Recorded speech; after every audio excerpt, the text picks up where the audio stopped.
Yes, sirree. A very good Friday morning to you, Grenada, as we approach the end of another week, for which I certainly hope that we are extremely thankful.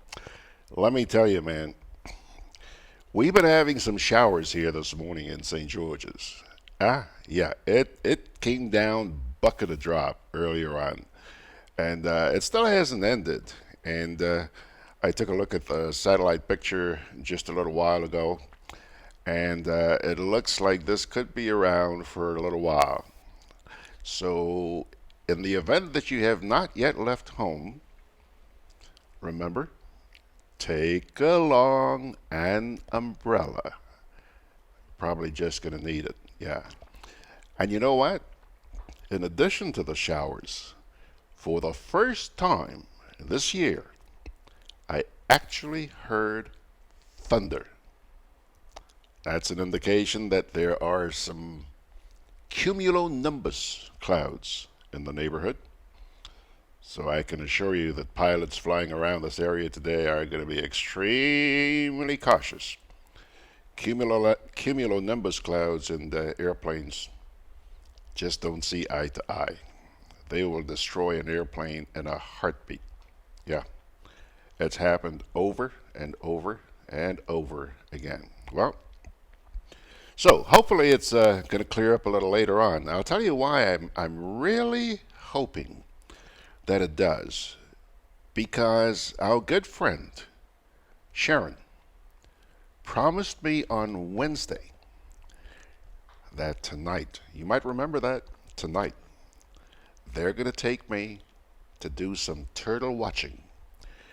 This is an activity which has become extremely popular, especially among students down at the SGU and visitors to the island. Go out to the Liverah area up there and see where these turtles nest. Oh, I can't wait to see that. I can't wait. And just a few minutes ago, I was talking with our good friend Mags, and I mentioned to her that I'm going to be taking along my little pocket with me, and hopefully we'll get some good video to share with you on Sunday morning when we do the next edition of SWGG Sundays with George Grant. Okay? Now, the first thing, for those of you who have been looking at the rundown on Facebook, you probably noticed that the first thing we have on there was no MEK We Chat last night. Yeah. We had to, unfortunately, call off. We rarely ever do this, but we had to call it off last night because three of our usual suspects were unavailable. A number of things came up. And as a result, we decided, hey, rather than just three of us doing it, let's call it off. It hurt us as much as it hurt you, believe me. But we're going to try and make up for it next Thursday. So terribly sorry. Please accept our apologies. Also on the rundown this morning, I want to share some video with you. I told you this week I got this new little toy. It does pretty much the same stuff that your cell phone, your smartphone can do. But it's such a tiny little device. I decided to do a little running around with it yesterday. And I'm going to share some of what I captured with you this morning. It's a pretty short piece, only runs for about 7.5 minutes, I think. So hang in there. I hope you enjoy what you see. I hope that Ernesto is around this morning because he's always calling on me to get out there and capture video. Well, it's not always possible, Ernesto. But one of the things he comments about is the quality of the video. And he thought, I was using an expensive camera to shoot this stuff. No, no. The stuff he was referring to had actually been shot on a smartphone. Yeah. I have a couple of iPhones and a Samsung. And to tell you the honest truth, a lot of people rant and rave about the iPhone video quality. I have found in the time that I've been shooting stuff that the Samsung is by far better when it comes to the image quality. And now, Ernesto, assuming that you're there this morning, I haven't seen him yet, but assuming that you're there, this little pocket, let me see if I can hold it up here for you. It's in its case here.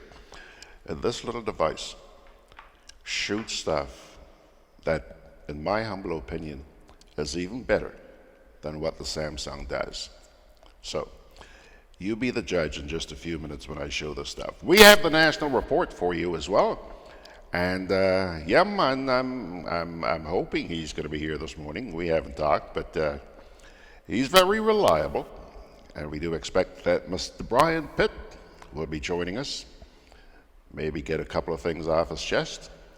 And of course, we are anxiously anticipating that. Okay? Now, let's get to our first little segment here. Oh, by the way, hey, wait, hold on a minute. Let me say good morning to the folks out here, first of all. First up this morning, Donna. Hello there, Donna. How are you, my friend? Nice to see you topping the list this morning.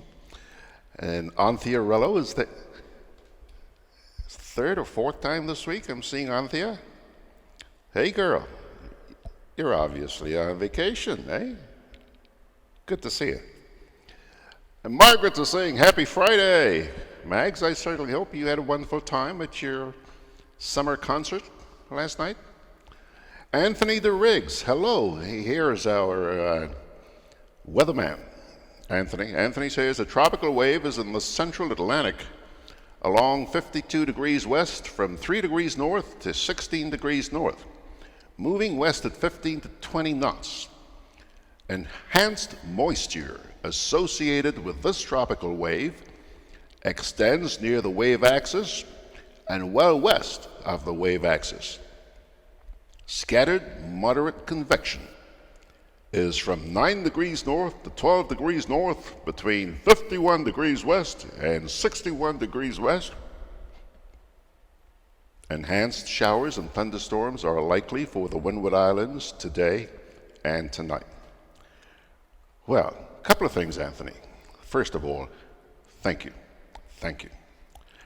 Secondly, I was hoping, or I am hoping, that you would have put that into layman's terms. You know, a lot of people out there who are listening to us right now are probably saying, 52 degrees west from 3 degrees north to 16 degrees north, 9 degrees north to 12 degrees north, 51 west to 60. And they're going, what the hell is he talking about? That's the kind of stuff the guys down at the Met Office do, you know? And when I report stuff like this, I try to put it in layman's terms, you know? You see a cloud shield, a massive cloud east of the islands, say, hey, yeah, there's a wave out there. And a wave is essentially an area of inclement weather, which sometimes develops into a tropical storm or hurricane. And that's what the public really wants to know, you know. When you tell them about the intertropical convergence zone and the this and the that, they go, please, give me a break. Give me a break.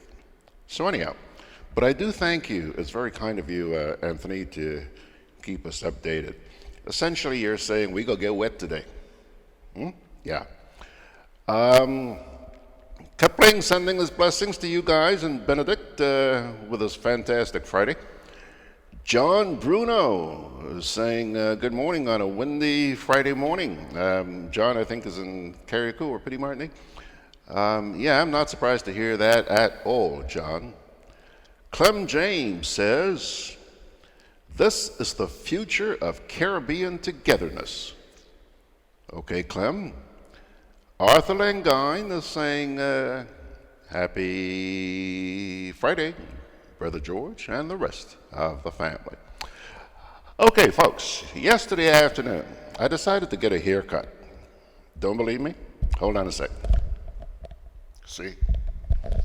Georgie got a haircut yesterday afternoon. Took along the little pocket with me. Do you mind coming along for that walk? Let's go. Alrighty, folks, here we go. It's Thursday afternoon, and as you can tell, one very, very sunny Thursday afternoon. Just heading out here to head into town, do a couple of errands, and we're also going to spend some time taking a look at some of the incredible potholes on this little island of ours. We're going to start here. This is Upper Church Street. You're looking at the convent back in the distance there. Kids coming out of school. And let's just pan down a little bit and take a look at the condition of the road. Just a little bit up. Okay, see that? There's one. Granted, it's not the worst that I've seen, but this is the neighborhood that I'm scouting today. So I just wanted to show you some of this stuff. And there goes traffic. Traffic's going on up towards Old Fort. I'm just going to walk up here a little bit more, and you'll see another one. One of the things that makes this so inconvenient is the fact that this street is pretty darn narrow, really narrow. So you can imagine what it's like going up here. You know, I confess that I try not to do this walk too often, but every time I walk down Market Hill, which is what you're looking at right now, I can't help but remember the good old days, man. Carnival Monday and Tuesday.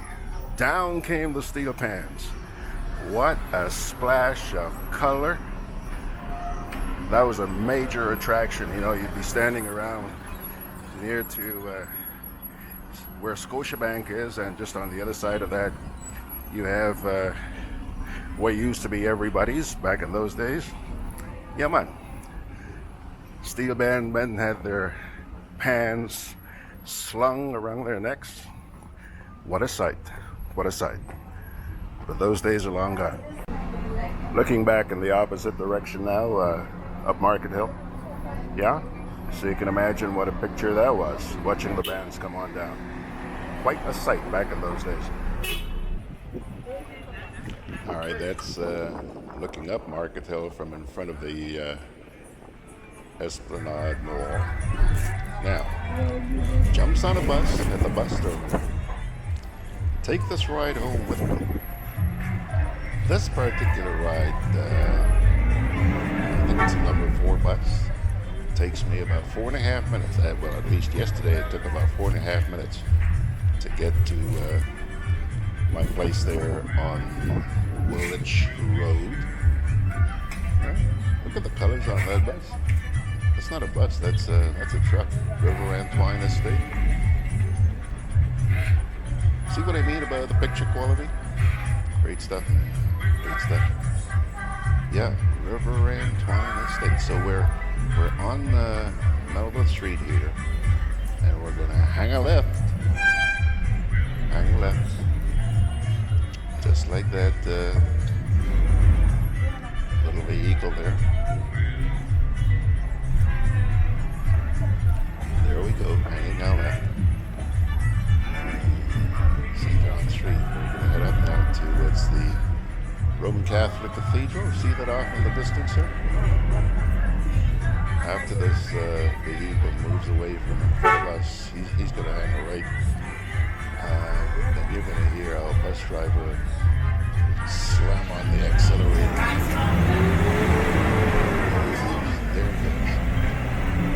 the road. Yeah. Dad's sitting on the front seat of that bus yesterday. When we get up there to the cathedral, the Immaculate Conception, we are going to hang a left.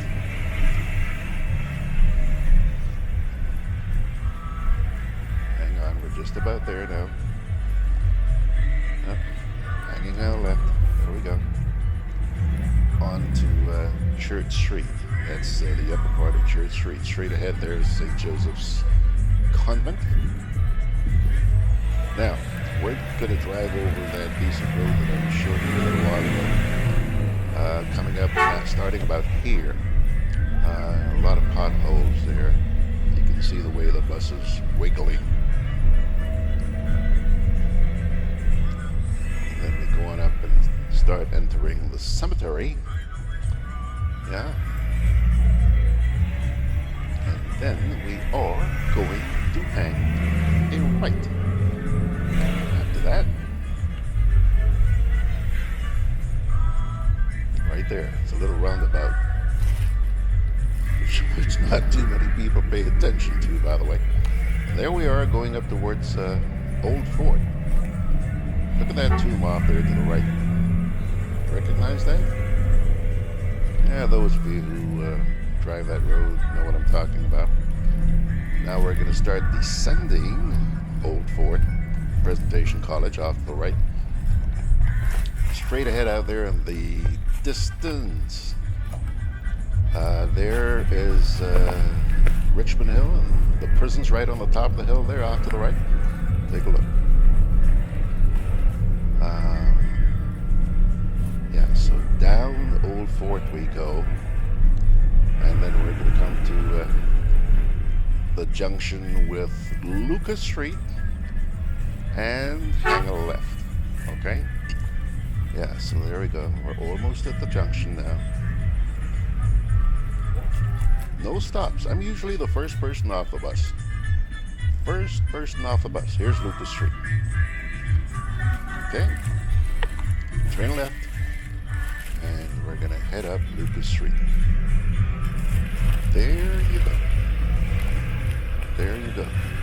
So that's some of what I did yesterday afternoon, in addition to getting your haircut and running a few other errands. So that's it, folks. Just wanted to show you that. And as I did that, I had Ernesto in mind, because I know that he likes these little videos which we insert in the program from time to time. And I'm sure you saw the kind of quality we were talking about from this little device. Now, let's see here. Arthur Langine says, Brother George, you are doing a better job than Mikey Live. Thanks for that video. How do the ministers of government get around? I say nada. Clem James says, same as Dominica, no sidewalk. We've also just been joined by Peter Bishop and Clem James is saying here, D. Riggs? Is that Data Riggs? I don't know who Data Riggs is. Apparently Data Riggs is a ham radio operator. Clem, are you a ham radio operator? That's something I never really pursued, but it's something I always wanted to. Ham radio. Pele Darbo, good morning, sir. Veronica Sandy saying good morning, George, and everybody. It's a rainy day here in Grenada. Be safe. Yeah, girl. And she's also thanking Anthony for providing that update on the weather. I think all of us join you, Anthony, in doing that. Much appreciated. Bernard Gilbert's there. Arthur Langine. Yeah, good to see you folks. All right, tell you what. Let me take a little break here, and I know you're waiting with bated breath for the national report. So let me take a first little break, and we'll come back with the national report. By the way, I'm just going to let you glance. See that See that? He is there this morning, and he's a little pinky this morning. I don't know what he's drinking there. It's not coffee. It's too transparent to be coffee. But there's Mr. Pitt, and we're going to get to him in just a wee bit after the national report.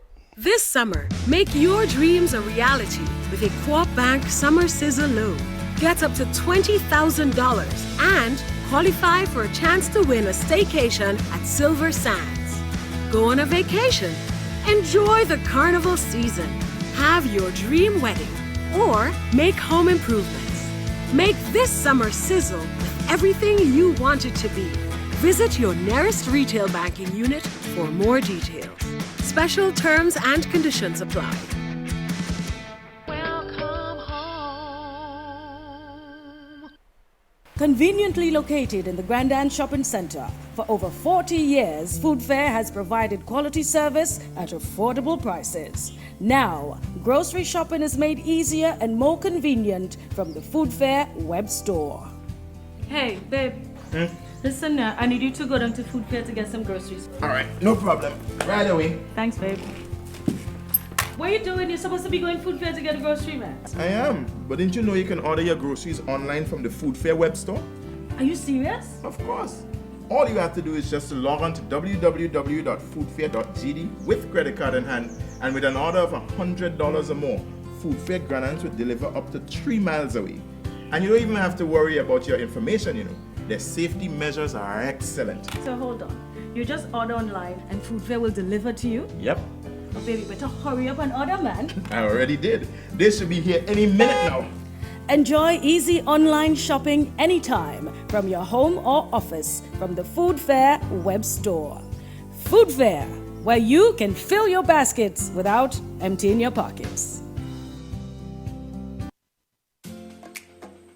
Juve chocolates, cocoa nibs, and cocoa balls from Diamond Estate Grenada are now available at Amazon.com, Amazon.ca, Amazon.co.uk, and GrenadaMarket.com. Try the sensational touch of nutmeg and a touch of ginger chocolates, 75% dark and rich, 100% pure cocoa, and their 60% dark and sweet chocolate bars today. Amazon Prime members enjoy free shipping on these orders in the USA, Canada, and Europe. GrenadaMarket.com. When you can't come to the island, the products of the island will come to you.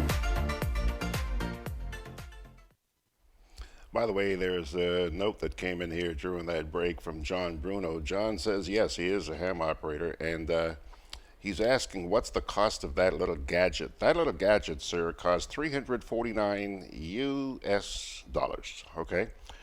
Considering what it does, awfully cheap, or I should say inexpensive. It came out at the end of last year, and ever since there's been a buzz all over YouTube about this thing. It's incredible. They've sold tons and tons of them. And Donna James is saying good morning. I guess she's saying good morning to Mr. Pitt. I guess Mr. Pitt knows Donna, or Donna knows Mr. Pitt. We'll find out in just a wee bit. However, right now we're going to take a few minutes here to hear what our government has to say. With the details to the news for Thursday, June 27th, I am Leslie Ann Johnson. A top official from the Caribbean Examinations Council spent 2 days here this week, meeting with parents and teachers in Grenada and Carriacou as part of efforts to improve student achievement. Registrar of CXC, Mr. Glenroy Cumberbatch, hosted by the Ministry of Education, met with education stakeholders, principals and primary school teachers of grades 5 and 6, principals of secondary schools and teachers of subjects with SBA components, as well as members of the PTA executives of secondary schools. Details from Annette Moore. At his recent interaction with the various groups at the Grenada Boys Secondary School, the CXC Registrar's main goals were to help both educators and parents more clearly understand the role of education and to ensure that all students have a better chance at success. The disruptions in education over the period of time, the technology, the universal secondary education, the changes of industries, all those things are disrupting the pattern that we have had in education for many years. The upcoming fourth industrial revolution All those things have impacted us, and we have to prepare ourselves to benefit from the opportunities that will be available in the fourth industrial revolution, and hence we need to begin thinking about it. Cumberbatch explained why electronic testing is being highlighted as one of CXC's new areas of focus. For the principals and the teachers, we want to focus on how children learn, and how do we teach in order to ensure that we bring out the best out of the ways that children learn. And if we then measure how we teach and how we learn, then CXC has to be in a position to assess utilizing those same modalities in which children learn and teachers teach. And hence, the implementation of electronic testing is the best way to really pull out, to elicit from children their skills, their knowledge, and their attitudes. The registrar also gave suggestions as to how Grenada can improve its performance. I think they need to reassess the practicality of teaching, because the philosophies and the theories have not changed. They're the same. It has to be done through cooperation, through participation, where students are involved in their own learning, where the knowledge is created by the interaction among children, the interaction among teachers and children, technology and children. Those kind of interactions would create the knowledge. One of the things Cumberbatch emphasized in his presentations was that group work is the key in the shift towards creating more effective persons and employees, rather than encouraging a culture of individualism. If teamwork is so key, then it has to begin within the institutions. That by the time you reach a stage of going in for employment or becoming an employer, you are so drilled in collaboration, you are so drilled in teamwork that it becomes a part of you.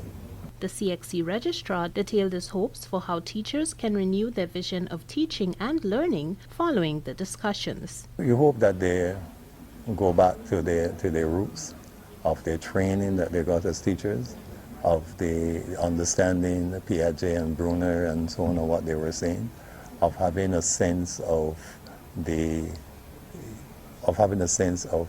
how do I organize my classroom to make the best use of it, to understand that education, yes, we may give individual prizes, but it is not an individual thing, it is a collective thing where we all learn together, and that the classroom itself is a learning area, not a repetition area as such, but where knowledge is developed and distributed. It is not some people succeeding and not others.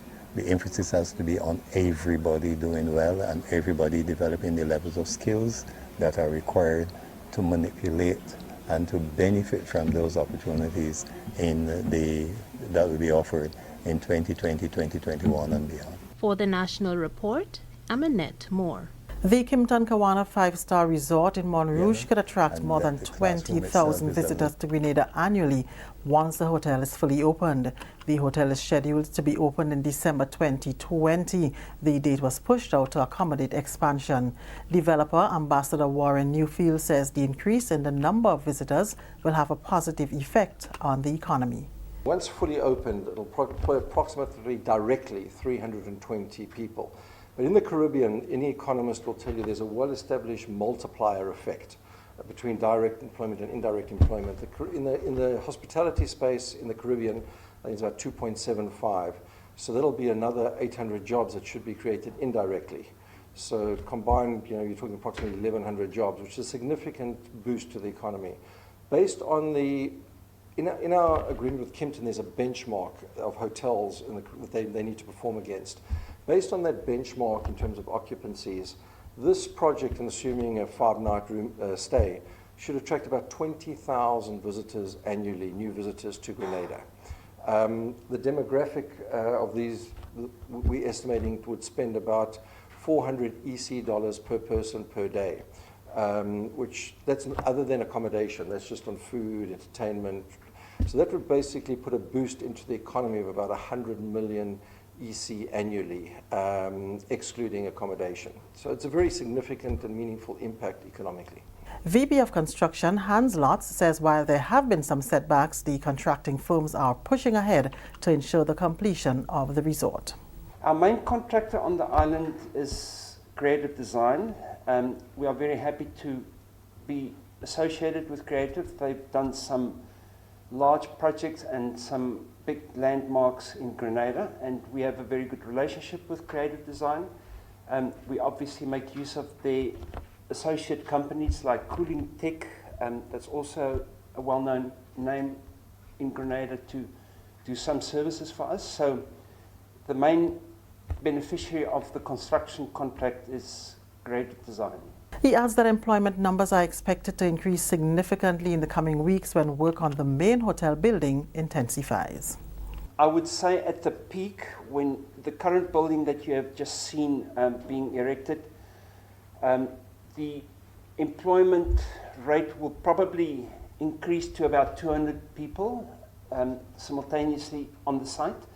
And you can appreciate that stretches across a whole variety of trades, from wall framing, plumbers, electricians, building contract staff that do the block work and the concrete work and that sort of thing. So it stretches across many disciplines. At present, there are 60 people employed on the construction of the main hotel. This is the National Report. More news after the break. The house was shaking. Then said the story here, babe. Crack, and the roof had gone. Man, I was so scared, I nearly wet myself. Only those who have lived it can truly understand the devastating fury of a hurricane's wind. The house across the road just get up and roll over. Hurricane force wind. It's a hazard. Hazards. Take control. Reduce your loss. You can hurricane-proof your home. For example, make your roof more wind-resistant by using screws instead of nails in its construction. Find out more about hurricane force winds and other hazards at your local disaster office. A message from the National Disaster Management Agency and SEDERA. Continuing the news, the 40th regular meeting of the Conference of Heads of Government of the Caribbean Community, CARICOM, will be held in St. Lucia from July 3rd to 5th, with implementation of measures to enhance the CARICOM single market and economy expected to be high on the agenda. The meeting at the Sandals Grand St. Lucian Hotel will be held under the chairmanship of the Prime Minister of St. Lucia, the Honorable Alan Chastney. Heads of government are expected to build on the St. Anne's Declaration approved at their 18th special meeting on the CSME in Trinidad and Tobago. The declaration, which confirmed the CSME as still the most viable platform to support the region's growth and development agenda, put forward several measures for determined action. Among them, a more formalized, structured mechanism for engagement with the region's private sector and labor. An opening ceremony will be held on Wednesday, July 3rd, and will be addressed by Prime Minister Chastney, the outgoing chairman, Prime Minister Dr. Timothy Harris of St. Kitts Nevis, and CARICOM Secretary General Ambassador Erwin LaRocque. After an absence of more than 10 years, the Grenada culinary team made its name at the Taste of the Caribbean competition in Miami. The team returned on island on Wednesday with medals in hand from all categories. Antonio Bain copped the Spirit of the Competition award with a bronze medal in the Caribbean Bartender of the Year category. Nelsie Mapson won a silver medal for the individual chocolate category and bronze medal in the Pastry Chef of the Year category. Josh Buckmeyer, bronze medal, Caribbean Chef of the Year category, bronze medal for the seafood competition. Kellen Maxime, bronze medal, certified Angus beef category, and third place in the pork shoulder competition. Samisha Dominique, bronze medal, junior chef of the year category. Team manager, Chef Belinda Bishop, says hard work and sleepless nights have paid off. This was made possible. It couldn't have been possible without the Grenada Hotel Tourism Authority, GHTA, and the GTA.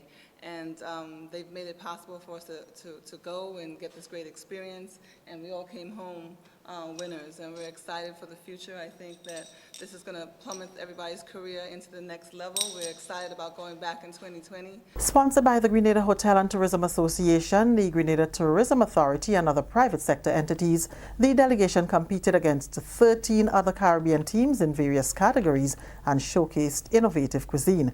Some of the dishes were themed coco ramage in the individual chocolate category, jab pork for the pork shoulder category, and Veronica L for the pastry category.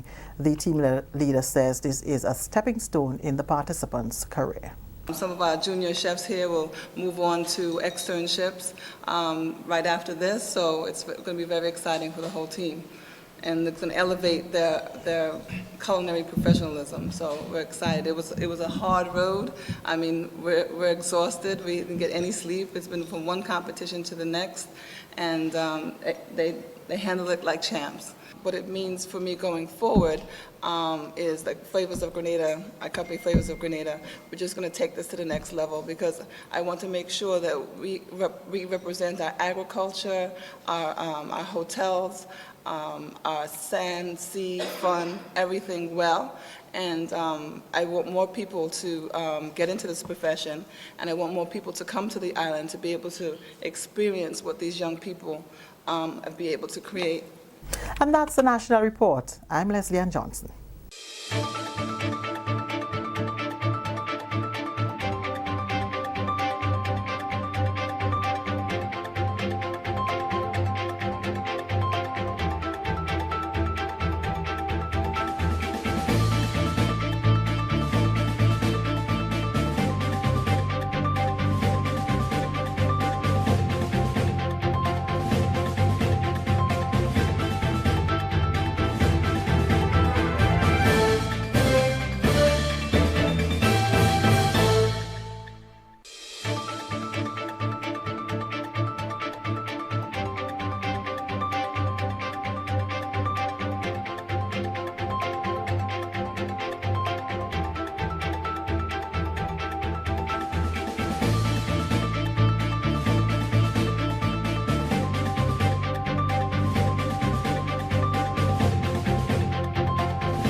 All right, there you have it. That's the National Report.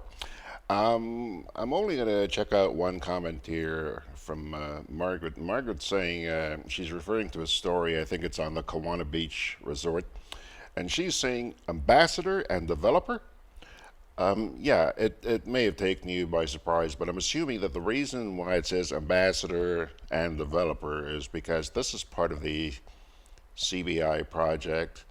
And I could be wrong, but I'm assuming here that the gentleman may have bought a Grenadian passport and has been appointed, I don't know, has been appointed an ambassador, I don't know. Maybe Brian will be able to explain that to us. And she also wants to know where that hotel located. Margaret, if you remember the Flamboyant, on the way down to Moulin Rouge, you know, after you leave the Moulin Rouge playing field, you're going down towards BBC. The Flamboyant used to be up on your left. That is the site of the Kawana Kempton. Looks pretty impressive. Looks pretty impressive, especially in the video that they showed there a little while ago. Okay, Mr. Pitt is standing by, so I'm going to take a quick little break here. And we'll come back and rap with them for a while.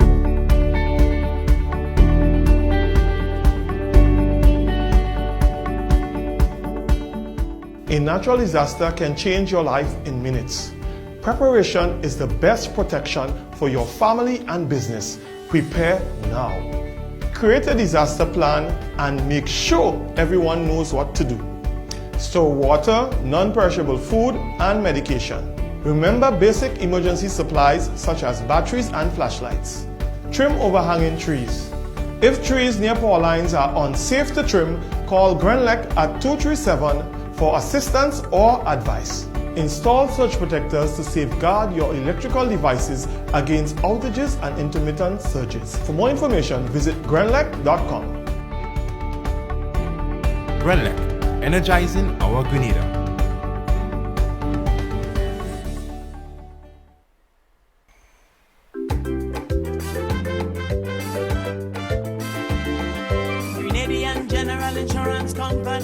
Strength and stability. Grenadian General Insurance Company. Tell your friends, tell your family. We cover householders comprehensive. Motor and even fire too. Contractors all risk burglary. Public liability.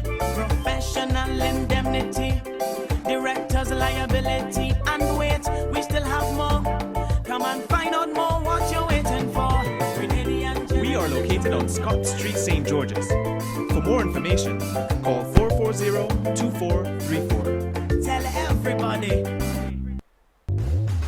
With free island-wide delivery, Hubbard's Building Supplies and Lumber Departments continue to provide the best quality lumber, steel, tiles, plumbing materials, electrical, and general hardware supplies at competitive prices. We continually consult with builders.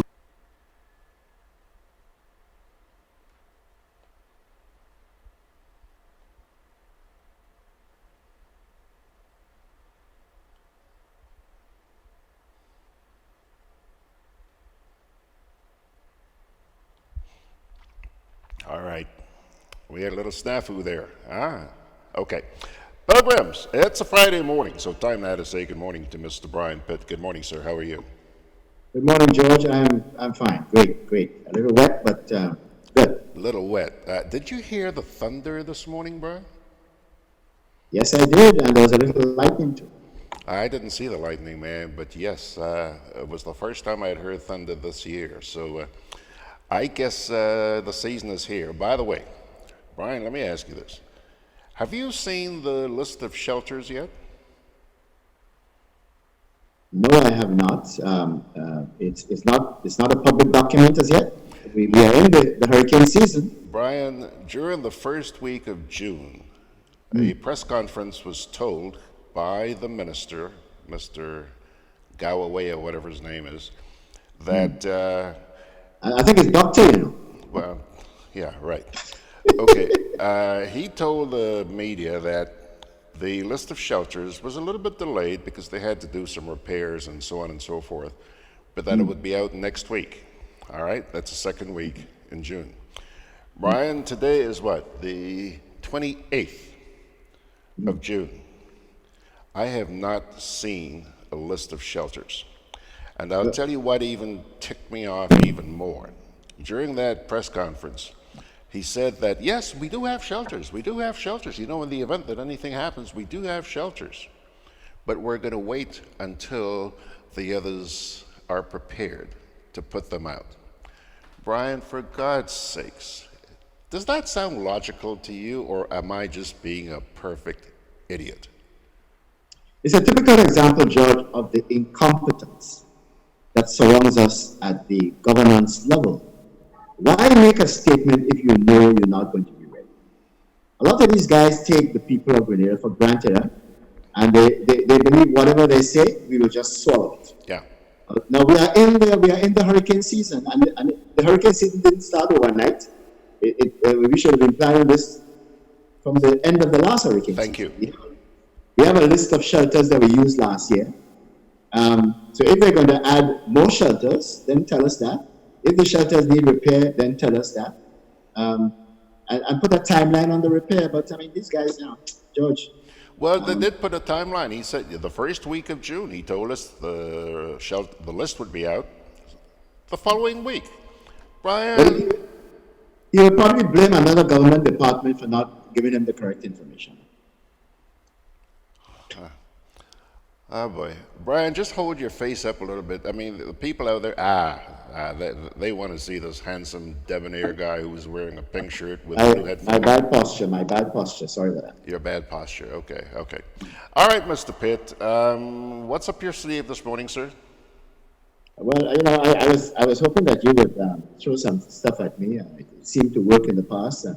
But since you asked the question, what time of year is this, George? Let's start on a light note. I wouldn't keep you guessing. This is graduation time of year. Yeah, and I either flunked the privileged class or was thrown out of the privileged class. That I get to come on your program before the GIS report. Come on, George. I'm just pulling your leg here. You told me you brought me into the privileged class with Mr. Brzezinski. Yes. And I was hoping that was permanent. So I got myself ready and prepared for about 9:15. And there I am sitting and waiting until 9:30. So I concede, George. From next week, Friday, I will come prepared for 9:30. Or if you want to maintain your status much as Mr. Brzezinski, I can also adjust to have you on at 9:15. No. I learned by my mistakes. I am no longer in Mr. Brzezinski's privileged class, so I will get ready for 9:30. For 9:30. Thank you. Yeah, thank you for trying. But I will go back to after the. Okay. So that means, oh my goodness, that means you're actually going to miss the national report. I can't believe that. I tell you already, George, they're using you to spread the propaganda. Yeah, yeah. You know, George, I gave somebody a ride last night. You know, I played dominoes some nights in the weekend, and I gave this person a ride, and my radio was on in the car. And it was on a particular station that Claudette Joseph was appearing on. Mm-hmm. And Claudette was talking about the Grenlec, given a little history of the Grenlec situation. Mm-hmm. And this person that was sitting in my car that was given a ride, I believe that person is a supporter of the New National Party. And the person said to me, but Brian, this report I am hearing here from Claudette, is it true? I said, Claudette seemed to have done her research, and most of it seemed to be true, if not all. He says, but how this thing is not in prime time? Yeah. This is 10 o'clock at night. So how come the same radio station doesn't have Claudette Joseph on, given this history of Grenlec, at 8 o'clock in the day? Yeah. I said to him, I said, boss, let me tell you something. This goes further evidence that most of the radio stations in Grenada at prime time is controlled by the New National Party. And that is unfortunate, but that is the way it is. And if that is not changed shortly, George, we're going to be in trouble. I don't know. I imagine you've seen both of the articles that she wrote about this Grenlec arbitration issue. Well, I haven't seen number 2 yet, but I look forward. Okay, a couple of nights ago, I received number 2. As soon as I received it, I published it, and the next morning, which was, it must have been Wednesday morning, I actually read it on this program. Okay, because I totally agree with you. We have a serious issue on our hands here that needs to be enunciated, and for some reason, people are just shying away from it, shying away. It's good, you know. The roosters are going to come home to roost. Oh yes, okay. And I think they're well on their way, because this guy that was driving in my car last night, I think he was surprised of the content of the program, and promised to seek out some more information. So I suspect that this is one guy who's about to shift his loyalty. Okay. And boy, I'm running into a lot of them out there nowadays. A lot of them. Yeah. George, I wanted to tackle a subject which is dear to my heart. This whole question of unemployment. Question of what? Unemployment. Okay, yeah. Somebody who worked for a large company in Grenada this week told me that a young person came to them for a job. And when they mentioned the wage that they were starting this person at, the person said, thanks, but no thanks. And the person went on to explain, well, you know, if I take this job, I live in Sateres, how am I going to pay bus? And how am I going to rent an apartment on this wage that you're offering me? How am I going to live on this wage that you're offering? Mm-hmm. So these unemployment figures that people keep talking about, George, there are a lot of people who are no longer looking for work because the wage that's being offered is not a living wage. So when you hear that unemployment is 25%, it means that there's a large percentage of people no longer looking for a job, you know, because they cannot earn a living. They cannot make a wage that they can live on. And I blame this, George, on the economists in this country who are not explaining to either the government and or the people that these false numbers that people are banding around about unemployment is not a true representation of what is happening here with employment in the country. A lot of people are not looking for work anymore because they cannot earn. The wage they're getting from the jobs that they're doing are not sustainable. And until we get to correct that situation, George, we're running into trouble. You were saying, yeah, go ahead. You know, let me throw something at you, Brian. I agree with what you're saying, but let me ask you this. perhaps this is going to be a sort of catalyst into getting people to stop relying on getting a job from a company. That was my next point, George. Ah. But before I get to that point, you know, one of the fallout of this thing, I mean, I think we are suffering now from a squatting problem. Eh? So when people come from the country to town to look for a job. Lift your face up, Brian. Lift your face up. Right, thank you. When people come from the country to town to look for a job, and they can't afford to rent a place, they're going to find a place to live. Yeah. So squatting is going to increase, if it hasn't already. I suspect there are many places in the Grand Anse area where people find a spot of land, and they're going to build something on it. Yeah. Now, I also was listening to a report this week, and we were talking about a fund that was set up to help women and girls, to empower women and girls. Am I wrong, George? I mean, there was a fund set up by some European country, or might be the European Union. Yes. And I was wondering to myself if that fund is to encourage self-employment. Because a lot of these people in varying parts of the country could probably earn a living by being self-employed or forming some kind of cooperative, yeah? Because they are not going to find a wage by working in a department store in town or hotel, as a case may be. Now, who's going to do that? The Development Bank. There are a lot of agencies that can help in this regard, but you see, we have to question the intent of the people who are going to fund these projects. Are we funding these projects because we want people to vote for us? So in any one neighborhood, there may be 10 hairdressers or 15 shopkeepers. Or are we going to do a careful study of what's required or what's in demand in varying parts of the country and help people to get into that kind of business? But that's the way to go, George? Self-employment is the way to go. But you see, we might very well be funding some of these people to go into self-employment, but we're not working along with them. You know, there are projects in varying countries around the world, George, that they will fund you to go into a project, but they'll also provide you guidance for 2 or 3 years. So you set up a mini kind of board of directors, and this company who is funding the project will say, okay, Brian Pitt will work with you for the next 2 years, giving you advice as to how this thing can be profitable. Instead of just giving you $10,000 and say, we funded you. And in the second case, if we give them the $10,000 and say, we funded you, what we're looking for is your vote. Stick a pin, Brian. You lived in Canada. Did you ever hear of something called the FBDB, the Federal Business Development Bank? I have, yes. Yeah, and there was a similar bank in Jamaica set up. The FBDB is an institution that takes people, you have an idea, you want to develop it into a business, but you just don't have the business acumen. So you go to the bank. Brian, they will sit with you and listen to you as you pour your heart out about your dreams and aspirations.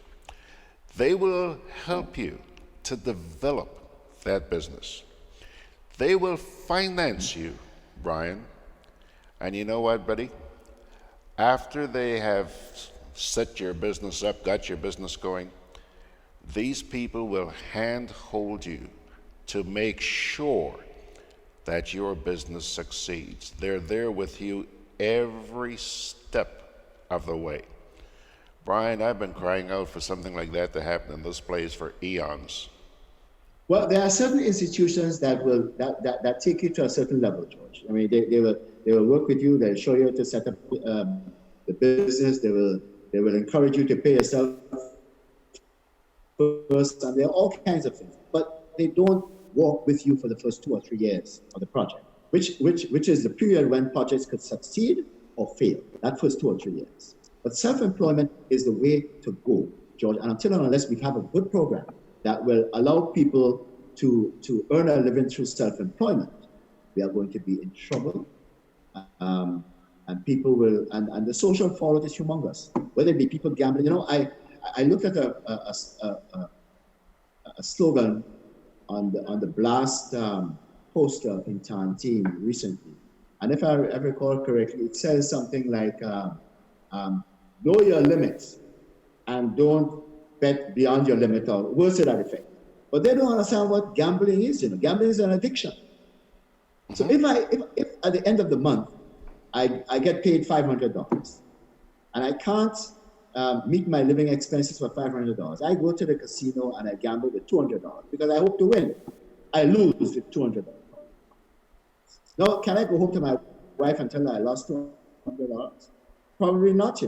So I'll go somewhere and drink my rum, and by the time I get home, I will be so drunk. If the wife asks me a question, I may beat her. But you have to consider what are the social fallouts of all these addictions that we're setting up, so that people are trying now to make two ends meet. People are trying very hard to get money to be able to live.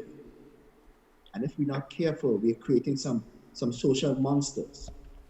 All right, Brian. I just want you to stick a pin for a minute because I'm listening to you, but I'm just rearing to get this off my chest. You were suggesting a little while ago when I talked about the FBDB, you were suggesting that there's similar institutions in Grenada who are helping. Brian, I think what Sharon says here, Sharon just put something on here. She says, I like the idea, but in Grenada, it will become a political tool. And let me tell you, pardon me? I said, ouch. That's the problem. That's the problem. And Brian, you look into my eyes and you're seeing somebody who has been a victim of that. Because that institution did not like George Grant, nor the person who was about to help invest to get George Grant up and running. Right. That's the kind of crap that goes on in this place. You hear, Sharon is right on the money there. John Bruno responds to her by saying, Sharon, it's already won. In other words, it's already a political tool. It is real, Brian. It is real, and that's why we ain't going nowhere. And that's why you have to mama guy people and tell them the economy booming. One of the major problems that we have as a small island nation state, George, is that a lot of these funding agencies and people that we do bilateral arrangements with are enablers to our governments, because they supply the funds. Now, if they can say, now I'm going to deviate a little bit. After IGON, I remember USAID saying to Grenada, listen, we can give you some money, but we want to set up a separate organization to manage this fund. I think somebody posted somewhere on social media, okay, if you're going to help women and girls with this fund, why not do it through an NGO? Why do it through a government agency? And this is a problem that we have right now. What should be done by an NGO? What should be done by government? But governments won't release this information or won't release this money to an NGO because they want to get the political mileage after doing this project, even though the project itself does not have any long-term life. They don't care about it. Margaret says, Brian, now that you mentioned self-employment, something occurred to me that in places like India and Africa, these funds are used for helping women to start small businesses because the goal is to make them self-sufficient and reduce poverty. Exactly. I mean, and until and unless we can go down that road, we're going to be in trouble because the kind of wages that people are paid in Grenada right now, and maybe the unions are to blame, George. But again, they don't have any teeth right now. People can't live on those wages. So what are they going to do? John Bruno says, Brian, you are right. Many of the training that is given to youth is not practical in the development of the country. I'm going to try and read this one for the first time here. Kipling says, bear in mind, there are people in the country who would pay a bus to go to town to buy something that is $1 less. So what would be a living wage for such people? You have an answer? That is not a typical situation, George. This person, whatever his name is not looking at the big picture. Kipling is not looking at the big picture. And I think he must take time to look at the big picture. That one person might very well do that. But in general, if you have people falling out, not looking for employment because they cannot find a wage that they can live on, then you have to ask yourself the question, why are they doing that and what are they doing to earn a living wage? Are they Margaret, selling drugs? Margaret says, yes, Brian, you speak a Bible, a Torah, a Quran, and every book in the world about the dependency these funding agencies encourage. Yes, and and I don't know how we're going to get out of that yet. Yeah, I don't know. I don't have an answer for that one. But let's move on, George, because it recently this week I heard of a ruling by the CCJ, a ruling that concerns Guyana. Yes. And the ruling was against the Guyanese government. I believe it said that the head up, Brian, head up, or sit I believe back. that it said that the conflict of interest or the no confidence motion must stand, and I think Guyana is now going to go into an election. But I asked myself the question, George, when I see this report, what was the intent of the people in Grenada who was promoting the CCJ? And I'll tell you why I say that, George. Because if I was promoting the CCJ as the final court of appeal for Grenada, and I saw this judgment come across my desk, George, I will be talking on every radio station in Grenada that, listen, you guys, this is a confirmation that the CCJ is not working along with governments. Because a lot of people are being concerned about government influence on the CCJ. Don't you agree, George? Yes. Well, that was the big issue. So why are they doing? But why are the promoters of the CCJ so silent to me? Maybe I'm not hearing them. Are they talking about the same, George? No. So I asked myself the question: what is their intent? Yeah, you're asking me. And it's ridiculous, but it's and a lot of these people who do these things and get on these programs and get behind certain movements are questionable in my mind. Mm-hmm. Just going back for a minute here, there's somebody in the Azores who's listening to you right now, Sean.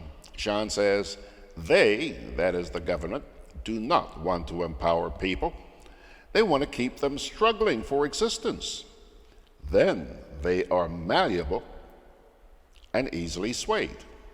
So says Sean.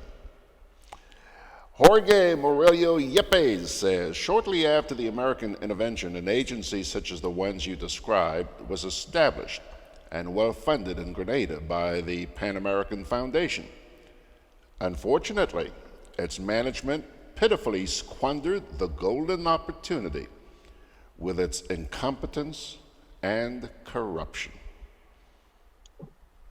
George, there's a conversation going on right now about the electorate being frustrated and fed up with traditional political parties and governments. And, in Europe, right, I think Great Britain is about to have a prime minister who has refused to go into a debate. And when I heard this thing, I said, well, come on, a debate? The man has basically refused to go to a debate because he's leading in the polls, and he says to himself, listen, I don't have to do anything because I'm going to be voted in, but he might very well become the next prime minister of the UK. And the people would vote for him because they are tired of these traditional parties that they're not listening to them. Yeah. And I think it's a huge problem in Europe right now, and it's going to be a problem in this region sooner than later. Mm-hmm. Because a lot of our governments are not listening or providing the needs of the people. Mm-hmm. And it's going to come back to haunt us. It will. It's already started. Yes. Sean says the only thing the British gave the people of the Caribbean is the Constitution and a corrupt system of law. Sean, you got to smile at it, Brian. I can't talk about the corrupt system of law because, we have to hold on to something. We have to believe that the people who are making the decisions in the court are well intended. And I will believe that until I see otherwise. I mean, this ruling by the CCJ confirms that maybe there are some honorable people in the system still, and we can only hold on to that. Yeah. All right, Mr. Pitt. I think we're out of time, sir. Let's end on a pleasant and good note, George. Okay. Do you know Dorset Charles? Yes, sir. I go to the beach every morning, and that area in front of Dorset's place on the beach is now he planted a number of grape trees and coconut trees. Yes, sir. And that area is now producing coconut and grapes. Mm-hmm. And it's probably the best part of the beach. I remember when Dorset was planting those trees. Glennis Roberts was trying to plant some trees not too far from there, and all her trees for some reason died. But Dorset's trees are now bearing fruit. I want to say publicly thank you to Dorset. I told him that privately. And maybe if we pay attention to those people in our society who has the country at heart, we'll do all ourselves a big thing. They put that man through hell, didn't they? They're still putting him through hell. But his trees are bearing fruit. I am witness to that because I love my grapes. So do I. Hey, so we love lambe, we love grapes. What else? We have a lot in common, George. We have a lot in common. Hey, BP, listen, one more thing. I keep saying last thing, but Wendy's, man. We'll go. Pardon me? Wendy's? Well, they are going to come home, George, and we now have an opportunity to put our house in order. Although I understand that Christopher Gale has revoked his retirement, and he was supposed to retire after this World Cup series. Mm-hmm. And I understand that he's decided he wants to play against India because India is going to be in the Caribbean sometime around August. Okay. And I'm saying to him, and he said in his retirement that he doesn't want to play 2020. He wants to play the 50-over game, and he might play some test matches. If any selector in the right mind will pick Christopher Gale, then I am going to duck for cover. Because this is a guy that refused to take a single. But you're going to play in a 2020 and a test match? I mean, come on. We have enough young players in the Caribbean to start over and rebuild the West Indies franchise and make fans like me happy in the not too distant future. All right, sir. I admire and appreciate your optimism. Thank you, George. Thank you very much. I hope I live long enough. In the meantime, do not hold your breath. No. Okay. Unless it's to die. Mr. Pitt, I thank you. Day, I thank you, sir. You have a good day too. Okay, Brian. Not just a good day. Have a good weekend as well, folks. We have gone a little bit over time again.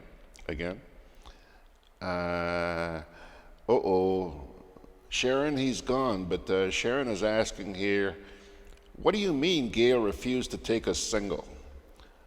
Oh, shucks. I'm sorry we missed him, Sharon. Sorry. By the way, folks, I mentioned at the top of the program, I hope we're still on. Hope the rain clears up. But Sharon's going to take me turtle watching tonight. Turtle watching. Sharon goes on to say here, I have seen him in recent days take singles. All right. You'll have to continue that argument next week. Quick break, wrap it up. It's good to be early.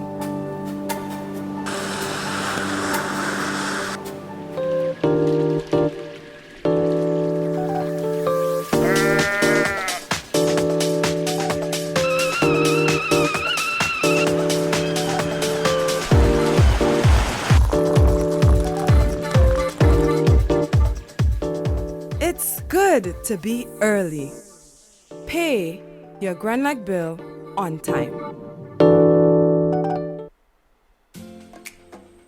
Juve chocolates, cocoa nibs, and cocoa balls from Diamond Estate Grenada are now available at Amazon.com, Amazon.ca, Amazon.co.uk, and GrenadaMarket.com. Try the sensational touch of nutmeg and a touch of ginger chocolates, 75% dark and rich, 100% pure cocoa, and their 60% dark and sweet chocolate bars today. Amazon Prime members enjoy free shipping on these orders in the USA, Canada, and Europe. GrenadaMarket.com.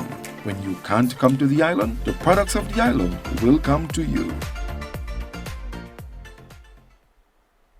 Alrighty, folks, our final parting word for the week comes to you from the book of James, James chapter 1, verses 19 to 22. My dear brothers and sisters, take note of this.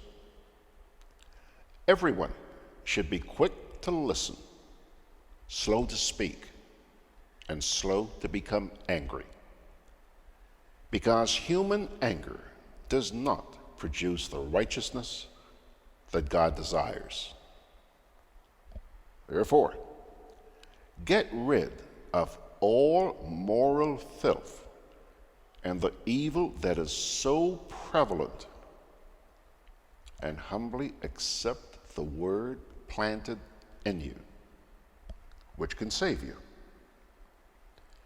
Do not merely listen to the word and so deceive yourselves. Do what it says. That reading, James chapter 1, verses 19 to 22. My dear friends, Georgie Porgy's going to pull the curtain down now.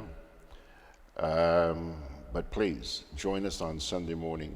Another interesting program coming your way, Sundays with George Grant, 9 o'clock, right here on Grenada Broadcast and on Facebook. It's also going to be on YouTube. In the meantime, may the good Lord bless and keep you. Have a great weekend. See you on Sunday.